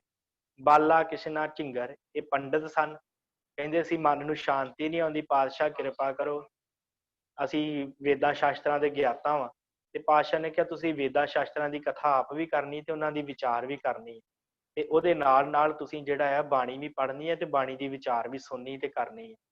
ਫਿਰ ਸੋਹੜ ਤਲੋਕਾ, ਤਲੋਕਾ ਜਿਹੜਾ ਸਿੱਖ ਸੀ ਸਤਿਗੁਰਾਂ ਦਾ, ਇਹ ਇੱਕ ਸਿਪਾਹੀ ਸੀ, ਮੁਗਲ ਸਿਪਾਹੀ। ਸਤਿਗੁਰਾਂ ਨੇ ਕਿਹਾ ਸੀ ਮਨ ਤੋਂ ਹਿੰਸਾ ਨਹੀਂ ਕਰਨੀ, ਤੇ ਜਦੋਂ ਇਹਨੇ ਕਿਸੇ ਹਿਰਨੀ ਦਾ ਸ਼ਿਕਾਰ ਕੀਤਾ, ਮਨ ਪਸੀਜ ਗਿਆ, ਤੇ ਲੱਕੜ ਦੀ ਤਲਵਾਰ ਬਣਾ ਲਈ। ਸ਼ਿਕਾਇਤ ਹੋਈ ਤੇ ਜਦੋਂ ਅਰਦਾਸ ਕਰਕੇ ਸਤਿਗੁਰਾਂ ਦੇ ਹਜ਼ੂਰ ਕਿਰਪਾਨ ਕੱਢੀ, ਤੇ ਉਹ ਜਿਹੜੀ ਸੀ ਕਿਰਪਾਨ ਉਸੇ ਤਰ੍ਹਾਂ ਦੀ ਨਿਕਲ ਆਈ। ਵਾਹਿਗੁਰੂ ਜਿਸ ਫੌਲਾਦ ਦੀ ਵਧੀਆ ਲੋਹੇ ਦੀ ਜਿਹੜੀ ਉਹ ਕਿਰਪਾਨ ਨਿਕਲ ਆਈ। ਭਾਈ ਸਮੁੰਦਾ ਸਤਿਗੁਰਾਂ ਦੇ ਹਜ਼ੂਰ ਆਇਆ, ਇਹਨੇ ਬੇਨਤੀ ਕੀਤੀ, ਇਹਦੀ ਵੀ ਸਤਿਗੁਰਾਂ ਨੇ ਕਲਿਆਣ ਕੀਤੀ ਹੈ। ਫਿਰ ਕੁੱਲਾ ਬੁੱਲਾ ਝੰਜੀਆ ਭਗੀਰਥ ਸੋਇਨੀ, ਇਹ ਸਤਿਗੁਰਾਂ ਦੇ ਹਜ਼ੂਰ ਆਏ ਸੀ, ਜਿਨ੍ਹਾਂ ਪੁੱਛਿਆ ਕਿ ਸਤਿਗੁਰੂ ਸਾਨੂੰ ਦੱਸੋ ਮਨਮੁਖ ਤੇ ਸਨਮੁਖ ਕਿੰਨੇ ਪ੍ਰਕਾਰ ਦੇ ਹੁੰਦੇ ਆ। ਤੇ ਪਾਤਸ਼ਾਹ ਨੇ ਕਿਹਾ ਸੀ ਕਿ ਪਹਿਲੇ ਸਨਮੁਖ ਹੁੰਦੇ ਆ, ਫਿਰ ਉਸ ਤੋਂ ਬਾਅਦ ਸਤਿਗੁਰਾਂ ਨੇ ਇਹਨਾਂ ਨੂੰ ਬਖਸ਼ਿਸ਼ ਕੀਤੀ ਕਿ ਕਿਵੇਂ ਕਿਵੇਂ ਦੇ 3 ਪ੍ਰਕਾਰ ਦੇ ਸਤਿਗੁਰਾਂ ਨੇ ਬਖਸ਼ਿਸ਼ ਕੀਤੀ ਸੀ, ਗੁਰਮੁਖ ਤੇ ਮਨਮੁਖ। ਉਸ ਤੋਂ ਬਾਅਦ ਫਿਰ ਅੱਜ ਜਿਹੜੀ ਆਪਾਂ ਵਿਚਾਰਿਆ ਭਾਈ ਲਾਲੂ ਬਾਲੂ ਵਿਜ ਤੇ ਹਰਦਾਸ, ਜੋ ਸਤਿਗੁਰਾਂ ਦੇ ਹਜ਼ੂਰ ਆਏ, ਜਿਨ੍ਹਾਂ ਨੂੰ ਸਤਿਗੁਰਾਂ ਨੇ ਮਿੱਠਾ ਬੋਲਣ ਦਾ ਉਪਦੇਸ਼ ਦਿੱਤਾ ਕਿ ਭਾਈ ਮਿੱਠਾ ਬੋਲੋ ਤੁਹਾਡਾ ਕਲਿਆਣ ਹੋਏਗਾ। ਧੀਰ ਨਿਹਾਲੂ ਤੁਲਸੀਆ ਬੁੱਲਾ ਤੇ ਚੰਡੀਆ, ਇਹ ਵੀ ਸਤਿਗੁਰਾਂ ਦੇ ਹਜ਼ੂਰ ਆਏ ਆ, ਜਿਨ੍ਹਾਂ ਨੇ ਆਣ ਕੇ ਸਤਿਗੁਰਾਂ ਨੂੰ ਬੇਨਤੀ ਕੀਤੀ ਹੈ ਕਿ ਸਤਿਗੁਰੂ ਸਾਨੂੰ ਇਹ ਦੱਸੋ ਕਿ ਗੁਰੂ ਨਾਨਕ ਸਾਹਿਬ ਜੀ ਜਨਕ ਰਾਜੇ ਦਾ ਅਵਤਾਰ ਹਨ। ਅਸੀਂ ਜਿਹੜਾ ਸਾਨੂੰ ਪੁੱਛਦੇ ਲੋਕ ਕਿ ਸਤਿਗੁਰੂ ਗੁਰੂ ਨਾਨਕ ਸਾਹਿਬ ਜੀ ਜਨਕ ਰਾਜੇ ਦਾ ਅਵਤਾਰ ਹਨ, ਤੇ ਪਾਤਸ਼ਾਹ ਨੇ ਕਿਹਾ ਨਹੀਂ, ਰਾਜੇ ਜਨਕ ਦਾ ਅਵਤਾਰ ਨਹੀਂ, ਸਤਿਗੁਰੂ ਗੁਰੂ ਨਾਨਕ ਸਾਹਿਬ ਬ੍ਰਹਮ ਰੂਪ ਹੋ ਕਰਕੇ ਆਏ ਸੰਸਾਰ ਦੇ ਉੱਤੇ। ਫਿਰ ਉਸ ਤੋਂ ਬਾਅਦ ਗੋਖੂ ਟੋਡਾ ਮਹਿਤਿਆ ਤੋਤਾ ਮੱਧੂ, ਇਹ ਸਤਿਗੁਰਾਂ ਦੇ ਹਜ਼ੂਰ ਆਏ ਆ। ਇਹਨਾਂ ਨੇ ਆਣ ਕੇ ਬੇਨਤੀ ਕੀਤੀ ਹੈ ਕਿ ਬਾਣੀ ਦਾ ਕਿੰਨਾ ਕੁ ਫਲ ਹੈ, ਬਾਣੀ ਦਾ ਪਾਠ ਕੀਤਿਆਂ ਕੀ ਪ੍ਰਾਪਤ ਹੁੰਦਾ, ਤੇ ਸਾਨੂੰ ਦੱਸੋ। ਉਦਾਹਰਨ ਦੇ ਕੇ ਸਤਿਗੁਰਾਂ ਨੇ ਕਿਹਾ ਕਿ ਜਿਵੇਂ ਲੱਕੜ ਦੇ ਵਿੱਚ ਅੱਗ ਸਮਾਈ ਹੁੰਦੀ ਹੈ, ਉਸ ਤਰ੍ਹਾਂ ਹੀ ਜਿਹੜਾ ਹੈ ਮਨੁੱਖ ਦੇ ਹਿਰਦੇ ਦੇ ਵਿੱਚ ਨਾਮ ਸਮਾਇਆ ਹੁੰਦਾ, ਪਰ ਪ੍ਰਗਟ ਕਦੋਂ ਹੁੰਦਾ ਹੈ, ਜਦੋਂ ਮਨੁੱਖ ਬਾਣੀ ਪੜ੍ਹਦਾ ਹੈ। ਇਸ ਤਰ੍ਹਾਂ ਇਹਨਾਂ ਦੀ ਕਲਿਆਣ ਹੋਈ। ਫਿਰ ਝਾੜੂ ਮੁਕੰਦਾ ਕਿਦਾਰਾ, ਇਹ ਸਤਿਗੁਰਾਂ ਦੇ ਹਜ਼ੂਰ ਆਏ, ਕੀਰਤਨ ਕਰਦੇ ਸਨ। ਇਹਨਾਂ ਨੇ ਫਿਰ ਕੀਰਤਨ ਦਾ ਤੇ ਕਥਾ ਦਾ ਤੇ ਪਾਠ ਦਾ ਜਿਹੜਾ ਫਲ ਪੁੱਛਿਆ, ਜੋ ਸਤਿਗੁਰਾਂ ਨੇ ਬਖਸ਼ਿਸ਼ ਕੀਤਾ ਕਿ ਭਾਈ ਪਾਠ ਦਾ ਫਲ ਤੇ ਕਥਾ ਤੇ ਕੀਰਤਨ ਦਾ ਫਲ ਕੀ ਹੈ, ਜੋ ਆਪਾਂ ਹੁਣ ਇਹ ਵਿਚਾਰਿਆ ਹੈ। ਇਸ ਤਰ੍ਹਾਂ ਇਹਨਾਂ ਦੀ ਫਿਰ ਕਲਿਆਣ ਹੋਈ, ਕੀਰਤਨ ਕੀਤਾ ਇਹਨਾਂ ਸਤਿਗੁਰਾਂ ਦੇ ਹਜ਼ੂਰ। ਸੋ ਇਹ ਸਨ ਸਤਿਗੁਰਾਂ ਦੇ ਪਿਆਰੇ ਸਿੱਖ, ਸਾਧ ਸੰਗਤ ਪ੍ਰਗਟ ਪਹਾਰਾ। ਅਖੀਰ ਤੇ ਭਾਈ ਗੁਰਦਾਸ ਜੀ ਗੱਲ ਕਹਿੰਦੇ ਆ ਕਿ ਸਾਧ ਸੰਗਤ ਦੇ ਵਿੱਚ ਹੀ ਜਿਹੜਾ ਆ ਮਨੁੱਖ ਦਾ ਕਲਿਆਣ ਹੈ, ਉੱਥੋਂ ਹੀ ਉਹਨੂੰ ਚਾਨਣਾ ਪ੍ਰਾਪਤ ਹੁੰਦਾ ਹੈ, ਉੱਥੋਂ ਹੀ ਉਹ ਨਾਮ ਦੇ ਜਿਹੜੇ ਗਹਿਣੇ ਪ੍ਰਾਪਤ ਕਰਦਾ ਹੈ, ਉੱਥੋਂ ਹੀ ਉਹਦਾ ਕਲਿਆਣ ਹੁੰਦਾ ਹੈ। ਸੋ ਇਹ 18ਵੀਂ ਪੌੜੀ ਦੀ ਜਿਹੜੀ ਆਪਾਂ ਵਿਚਾਰ ਕੀਤੀ ਹੈ। ਸੋ ਹੁਣ ਆਪਾਂ ਸਮਾਂ ਆਪਣੇ ਕੋਲ ਹੈ, 19ਵੀਂ ਪੌੜੀ ਮੈਂ ਆਪ ਜੀ ਨਾਲ ਥੋੜੀ ਜਿਹੀ ਸਾਂਝ ਪਾ ਲਵਾਂ, ਤਾਂ ਕਿ ਰਹਿੰਦੀ ਵਿਚਾਰ ਆਪਾਂ ਕੱਲ ਨੂੰ ਬਾਕੀ ਦੀ ਕਰ ਲਵਾਂਗੇ। ਹਾਂਜੀ, ਮੂਲ ਪਾਠ ਜਿਹੜਾ ਆਪਾਂ ਕਰਕੇ ਤੇ ਫਿਰ ਹੋ ਸਕਿਆ ਤੇ ਇੱਕ ਸਿੱਖ ਦੀ ਆਪਾਂ ਵਿਚਾਰ ਵੀ ਕਰ ਲਵਾਂਗੇ। ਹਾਂਜੀ, 19ਵੀਂ ਪੌੜੀ ਆਪ ਜੀ ਦੀ ਸਕਰੀਨ ਤੇ ਹੈ। ਗੰਗੂ ਨਾਉ ਸਹਿਗਲਾ ਰਾਮਾ ਧਰਮਾ ਉਦਾ ਭਾਈ, ਜੱਟੂ ਭੱਟੂ ਵੇਤਿਆ ਫਿਰਨਾ ਸੂਦ ਵੱਡਾ ਸਤ ਭਾਈ, ਭੋਲੂ ਭੱਟੂ ਜਾਣੀਅਨ ਸਨਮੁਖ ਤੇ ਵਾੜੀ ਸੁਖਦਾਈ, ਡੱਲਾ ਭਾਗੀ ਭਗਤ ਹੈ ਜਾਪੂ ਨਿਵਲਾ ਗੁਰ ਸਰਨਾਈ, ਮੂਲਾ ਸੂਜਾ ਧਾਵਣੇ ਚੰਦੂ ਚੌ ਝੜ ਸੇਵ ਕਮਾਈ, ਰਾਮਦਾਸ ਭੰਡਾਰੀਆ ਬਾਲਾ ਸਾਈਂ ਦਾਸ ਧਿਆਈ, ਗੁਰਮੁਖ ਵਿਸ਼ਨੂੰ ਬੀਬੜਾ ਮਾਛੀ ਸੁੰਦਰ ਗੁਰਮਤਿ ਪਾਈ, ਸਾਧ ਸੰਗਤ ਵੱਡੀ ਵਡਿਆਈ। ਸੋ ਇਹ ਸਿੱਖਾਂ ਦੇ ਨਾਮ ਹਨ। ਸਾਧ ਸੰਗਤ 19ਵੀਂ ਪੌੜੀ ਦੇ ਜਿਹੜੇ ਸਿੱਖ ਹਨ, ਸਭ ਤੋਂ ਪਹਿਲਾ ਹੈ ਗੰਗੂ ਨਾਊ, ਸਹਿਗਲ ਜਾਤ ਦਾ ਰਾਮਾ ਧਰਮਾ ਤੇ ਉਦਾ, ਇਹ ਆਪਸ ਦੇ ਵਿੱਚ ਭਰਾ ਸਨ। ਇਹ ਸਤਿਗੁਰਾਂ ਦੇ ਹਜ਼ੂਰ ਆਏ। ਫਿਰ ਦੂਸਰੀ ਪੰਕਤੀ ਚ ਹੈ ਜੱਟੂ ਪੱਟੂ, ਫਿਰ ਤਤ ਵੇਤੇ ਫਿਰਨਾ ਸੂਦ, ਸੂਦ ਜਾਤੀ ਦਾ ਫਿਰਨਾ, ਇਹਨੇ ਸੱਚਾ ਪਰਮੇਸ਼ਰ ਦੇ ਨਾਲ ਭਾਵ ਲਾਇਆ, ਪ੍ਰੇਮ ਕੀਤਾ। ਇਹ ਆ। ਫਿਰ ਉਸ ਤੋਂ ਬਾਅਦ ਤੀਸਰੀ ਪੌੜੀ ਵਿੱਚ ਆ ਭੋਲੂ ਭੱਟੂ, ਤੇ ਇਹ ਸਤਿਗੁਰਾਂ ਦੇ ਸਨਮੁਖ ਰਹਿਣ ਵਾਲੇ ਸਿੱਖ। ਤੇ ਫਿਰ ਤਿਵਾੜੀ ਪੰਡਤ ਜਿਹੜਾ ਸੀ ਉਹ ਸਤਿਗੁਰਾਂ ਦੇ ਹਜ਼ੂਰ ਆਇਆ, ਜਿਹਨੂੰ ਸੁੱਖ ਪ੍ਰਾਪਤ ਹੋਇਆ, ਸੁਖਦਾਈ ਭਾਵ ਸੁੱਖਾਂ ਦਾ ਪ੍ਰਾਪਤੀ ਇਸ ਨੂੰ ਹੋਈ। ਫਿਰ ਡੱਲਾ ਭਾਗੀ, ਜਾਪੂ ਤੇ ਨਿਵਲਾ, ਇਹ ਸਤਿਗੁਰਾਂ ਦੀ ਸ਼ਰਨਾਗਤ ਆਏ ਭਗਤ, ਇਹਨਾਂ ਨੂੰ ਭਗਤ ਵਡਿਆਈ ਪ੍ਰਾਪਤ ਹੋਈ ਗੁਰਾਂ ਦੀ ਸ਼ਰਨ ਵਿੱਚ ਆ ਕੇ। ਫਿਰ ਮੂਲਾ ਤੇ ਸੂਜਾ ਧਾਵਣ ਜਾਤ ਵਾਲੇ, ਚੰਦੂ ਚੌੜ ਨੇ ਆਣ ਕੇ ਇਹਨਾਂ ਨੇ ਸੇਵਾ ਕੀਤੀ, ਤਿੰਨਾਂ ਜਾਣਿਆਂ ਨੇ, ਮੂਲਾ, ਸੂਜਾ, ਧਾਵਣ, ਚੰਦੂ ਚੌੜ। ਫਿਰ ਰਾਮਦਾਸ ਗੁਰੂ ਦਾ ਰਸੋਈਆ ਸੀ ਇੱਕ, ਜਿਹਦਾ ਨਾਮ ਆਇਆ ਰਾਮਦਾਸ ਭੰਡਾਰੀਆ, ਗੁਰੂ ਸਾਹਿਬ ਦਾ ਰਸੋਈਆ ਸੀ। ਬਾਲਾ ਤੇ ਸਾਈਂ ਦਾਸ, ਇਹਨਾਂ ਨੇ ਗੁਰਮਤਿ ਦੀ ਸੋਝੀ ਪ੍ਰਾਪਤ ਕੀਤੀ, ਸਤਿਗੁਰਾਂ ਨੂੰ ਧਿਆਇਆ, ਗੁਰੂ ਅਰਜਨ ਦੇਵ ਪਾਤਸ਼ਾਹ ਨੂੰ। ਫਿਰ ਗੁਰਮੁਖ ਬਿਸ਼ਨੂ ਬੀਬੜਾ, ਇਹ ਵੀ ਸਤਿਗੁਰਾਂ ਦੇ ਹਜ਼ੂਰ ਆਇਆ। ਬਿਸ਼ਨੂ ਬੀਬੜਾ, ਸੁੰਦਰ ਮਾਛੀ, ਇਹਨਾਂ ਨੇ ਸਿੱਖਿਆ ਸਤਿਗੁਰਾਂ ਦੀ ਜਿਹੜੀ ਉਹ ਗ੍ਰਹਿਣ ਕੀਤੀ ਆਣ ਕੇ। ਤੇ ਭਾਈ ਗੁਰਦਾਸ ਜੀ ਕਹਿੰਦੇ ਆ, ਸਤ ਸੰਗ ਦੀ ਵੱਡੀ ਕਮਾਈ ਹੈ। ਜਿਹੜੇ ਸਾਧ ਸੰਗਤ ਨੂੰ ਆ ਕੇ ਧਿਆਉਂਦੇ ਆ, ਸਾਧ ਸੰਗਤ ਚ ਆਣ ਕੇ ਮਨੁੱਖ ਤਰ ਜਾਂਦਾ ਹੈ। ਬੜੀ ਵੱਡੀ ਵਡਿਆਈ ਹੈ ਸਾਧ ਸੰਗਤ ਦੀ। ਸੋ ਇਹ ਸਿੱਖਾਂ ਦੇ ਜਿਹੜੇ ਨਾਮ ਹਨ ਉਹ ਇਸ 19ਵੀਂ ਪੌੜੀ ਦੇ ਵਿੱਚ ਆਏ ਹਨ। ਤੇ ਸਮਾਂ ਕਰੀਬ ਹੋ ਹੀ ਗਿਆ ਹੈ, ਕਿਉਂਕਿ ਸਿੱਖਾਂ ਦਾ ਅੱਗੇ ਜਿਹੜਾ ਨਾਮ ਆਉਣਾ ਹੈ ਨਾ, ਕਾਫੀ ਵੱਡੀ ਤੇ ਬੜੀ ਸਮਝਣ ਵਾਲੀ ਸਾਖੀ ਹੈ ਜਿਹੜੀ ਕੱਲ ਨੂੰ ਆਉਣੀ ਹੈ, ਕਿ ਸਤਿਗੁਰੂ ਗੁਰੂ ਨਾਨਕ ਸਾਹਿਬ ਜੀ ਨੇ ਕਿਹਨੂੰ ਗੁਰੂ ਧਾਰਿਆ ਸੀ। ਇਹ ਸਾਡਾ ਵੀ ਸਵਾਲ ਹੈ ਨਾ ਬੜਾ ਵੱਡਾ, ਕਿ ਗੁਰੂ ਨਾਨਕ ਸਾਹਿਬ ਨੇ ਕਿਹਨੂੰ ਗੁਰੂ ਧਾਰਿਆ ਸੀ। ਇਹਦੇ ਬਾਰੇ ਜਿਹੜੀ ਆ ਵਿਚਾਰ ਆਣ ਕੇ ਗੰਗੂ ਨਾਊ ਸਹਿਗਲਾ, ਇਹਨਾਂ ਨੇ ਆਣ ਕੇ ਸਤਿਗੁਰਾਂ ਨੂੰ ਪੁੱਛਣਾ ਹੈ ਕਿ ਗੁਰੂ ਅਰਜਨ ਦੇਵ ਮਹਾਰਾਜ ਸੱਚੇ ਪਾਤਸ਼ਾਹ, ਸਾਨੂੰ ਇਹ ਦੱਸੋ ਕਿ ਸਾਨੂੰ ਪੰਡਿਤ ਸਵਾਲ ਕਰਦੇ ਜਦੋਂ ਅਸੀਂ ਕਿਤੇ ਵੀ ਜਾਂਦੇ ਹਾਂ, ਕਿ ਸਾਨੂੰ ਸਤਿਗੁਰੂ ਗੁਰੂ ਨਾਨਕ ਸਾਹਿਬ ਜੀ ਦੇ ਗੁਰੂ ਬਾਰੇ ਦੱਸੋ, ਕਿ ਗੁਰੂ ਨਾਨਕ ਸਾਹਿਬ ਨੇ ਕਿਹਨੂੰ ਗੁਰੂ ਧਾਰਿਆ ਸੀ। ਤੇ ਫਿਰ ਕੀ ਸਤਿਗੁਰੂ ਜੀ ਵਿਚਾਰ ਦਿੰਦੇ ਗੁਰੂ ਅਰਜਨ ਸਾਹਿਬ, ਕਿ ਸਤਿਗੁਰੂ ਗੁਰੂ ਨਾਨਕ ਸਾਹਿਬ ਦੇ ਗੁਰੂ ਕੌਣ ਸਨ। ਸਾਨੂੰ ਵੀ ਪਤਾ ਲੱਗ ਸਕੇਗਾ ਕਿ ਸਤਿਗੁਰੂ ਜੀ ਨੇ ਕੀ ਉਪਦੇਸ਼ ਦਿੱਤਾ ਹੈ। ਉਹ ਆਪਾਂ ਕੱਲ ਦੀ ਕਲਾਸ ਦੇ ਵਿੱਚ ਵਿਚਾਰਾਂਗੇ। ਸੋ ਸਮਾਂ ਹੋ ਗਿਆ ਹੈ, ਤੇ ਕੱਲ ਨੂੰ ਜਿਹੜੀ ਹੈ ਕਥਾ ਆਰੰਭ ਹੋਣੀ ਹੈ ਗੁਰੂ ਨਾਨਕ ਨਗਰ ਵਿਖੇ, ਜੋ ਨਿਊ ਗੁਰਦੁਆਰਾ ਗੁਰੂ ਨਾਨਕ ਨਗਰ ਪੰਜਾਬੀ ਕਲੋਨੀ ਵਿੱਚ ਹੈ। ਅੰਮ੍ਰਿਤ ਵੇਲੇ 6:30 ਤੋਂ 7 ਵਜੇ ਤੱਕ ਦੀ ਜਿਹੜੀ ਹੈ ਨਾ ਕਥਾ, ਉਹ ਉੱਥੇ ਆਰੰਭ ਹੋਣੀ ਹੈ। ਸਭ ਤੋਂ ਪਹਿਲਾਂ ਤਪ ਪ੍ਰਸਾਦ ਸਵਈਏ, ਜਿਨ੍ਹਾਂ ਦੀ ਆਪਾਂ ਸੰਥਿਆ ਕਰ ਚੁੱਕੇ ਹਾਂ, ਉਹਨਾਂ ਦੀ ਵਿਚਾਰ ਜਿਹੜੀ ਹੈ ਵਿਸ਼ੇਸ਼ ਤੌਰ ਦੇ ਉੱਤੇ ਗਿਆਨੀ ਪਰਮਜੀਤ ਸਿੰਘ ਜੀ ਕਰਨਗੇ। ਕੱਲੇ ਸਵਈਏ ਨੂੰ ਬਹੁਤ ਹੀ ਸੁੰਦਰ ਤੇ ਸੁਚੱਜੇ ਢੰਗ ਦੇ ਨਾਲ ਸਮਝਾਉਣਗੇ। ਸੋ ਜਿਹੜੇ ਤੇ ਨੇੜੇ ਹਨ, ਜਿਹੜੀ ਸੰਗਤ ਨੇੜਲੀ ਹੈ, ਉਹ ਤੇ ਗੁਰਦੁਆਰਾ ਸਾਹਿਬ ਜ਼ਰੂਰ ਪਹੁੰਚੋ। ਤੇ ਜਿਹੜੀ ਦੂਸਰੀ ਸੰਗਤ ਹੈ ਉਹਨਾਂ ਵਾਸਤੇ ਅਸੀਂ ਉਪਰਾਲਾ ਕਰ ਰਹੇ ਹਾਂ, ਜੇ ਹੋ ਸਕੇ ਉੱਥੇ ਬ੍ਰੌਡਬੈਂਡ ਦੀ ਜੇ ਹੋ ਜਾਵੇ ਕਿਸੇ ਤਰ੍ਹਾਂ, ਤੇ ਉਹਨੂੰ ਜ਼ੂਮ ਐਪ ਤੇ ਵੀ ਆਨਲਾਈਨ ਕਰ ਦਿੱਤਾ ਜਾਵੇਗਾ। ਜੇ ਨਹੀਂ ਤੇ ਫਿਰ ਉਹਨੂੰ ਜਿਹੜਾ 2-4 ਦਿਨਾਂ ਦੇ ਵਿੱਚ ਅਸੀਂ ਉਹਨੂੰ ਜਿਹੜਾ ਆ YouTube ਤੇ Facebook ਦੇ ਜ਼ਰੀਏ, ਤੇ ਕੱਲ ਤੋਂ ਹੀ ਸ਼ੁਰੂ ਹੋ ਜਾਏਗੀ, ਪਰ YouTube ਦੇ ਉੱਤੇ 2-4 ਦਿਨਾਂ ਦੇ ਤੱਕ ਜਿਹੜਾ ਜ਼ੂਮ ਦੇ ਉੱਪਰ 2-4 ਦਿਨਾਂ ਦੇ ਤੱਕ ਜਿਹੜਾ ਹੈ ਉਹ ਸ਼ੁਰੂ ਕਰ ਦੇਵਾਂਗੇ। ਸੋ ਇੱਕ ਬੇਨਤੀ ਹੋਰ ਹੈ ਸਾਧ ਸੰਗਤ, ਕਿ ਅੰਮ੍ਰਿਤ ਵੇਲੇ ਦੀ ਵਾਹਿਗੁਰੂ ਸਵੇਰ ਵਾਲੀ ਜਿਹੜੀ ਕਲਾਸ ਹੈ 11:30 ਵਾਲੀ, ਇਹਦਾ ਜਿਹੜਾ ਸਮਾਂ ਹੈ ਉਹ 11 ਵਜੇ ਕਰਨ ਦਾ ਸੋਚ ਰਹੇ ਸੀ ਅਸੀਂ, ਕਿ ਇਸ ਕਲਾਸ ਨੂੰ ਜਿਹੜਾ ਹੈ 11 ਵਜੇ ਕਰ ਦਿੱਤਾ ਜਾਵੇ। ਸੋ ਆਪ ਸੰਗਤ ਦਾ ਕੀ ਨਿਰਣਾ ਹੈ, ਆਪ ਜੀ ਨੇ ਦੱਸ ਦੇਣਾ, ਕਿ ਆਪਣੇ ਮਾਈਕ ਔਨ ਕਰਕੇ, ਕਿ ਇਹ ਜੇ ਕਲਾਸ ਜਿਹੜੀ ਹੈ ਮੈਂ ਆਪ ਜੀ ਦੇ ਮਾਈਕ ਔਨ ਕਰ ਦੇਵਾਂ, ਇੱਥੋਂ ਆਪਸ਼ਨ ਠੀਕ ਕਰ ਦੇਵਾਂ, ਕਿ ਜੇ ਆਪ ਜੀ ਚਾਹੁੰਦੇ ਹੋ।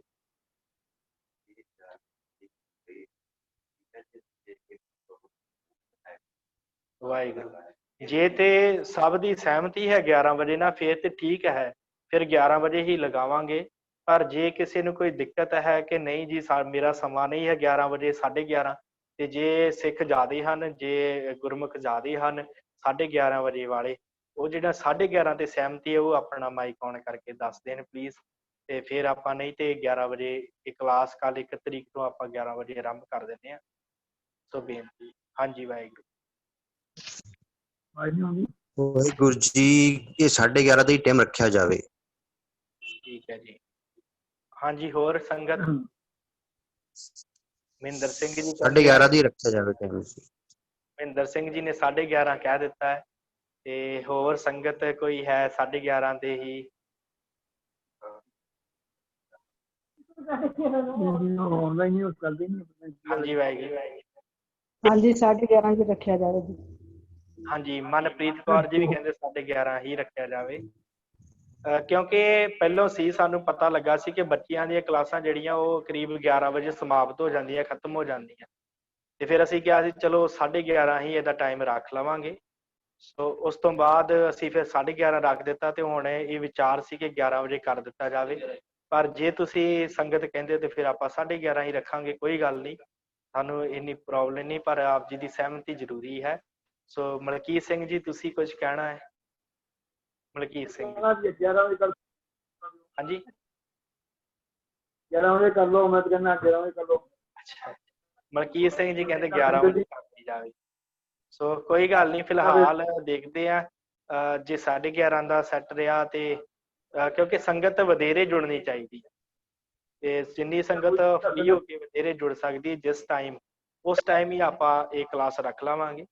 ਤੇ ਸੋ ਆਪ ਸਭ ਸੰਗਤ ਦਾ ਧੰਨਵਾਦ। ਤੇ ਜੋ ਆਪਾਂ ਅੱਜ ਵਿਚਾਰ ਕੀਤੀ ਹੈ, ਜੇ ਉਹਦੇ ਬਾਰੇ ਆਪ ਜੀ ਨੇ ਕੋਈ ਵਿਚਾਰ ਰੱਖਣੇ ਹਨ ਤੇ ਆਪਣਾ ਮਾਈਕ ਔਨ ਕਰਕੇ ਦੱਸ ਸਕਦੇ ਹੋ, ਜਿਹੜੀ ਆਪਾਂ ਅੱਜ ਦੀ ਪੌੜੀ ਵਿਚਾਰੀ ਆ।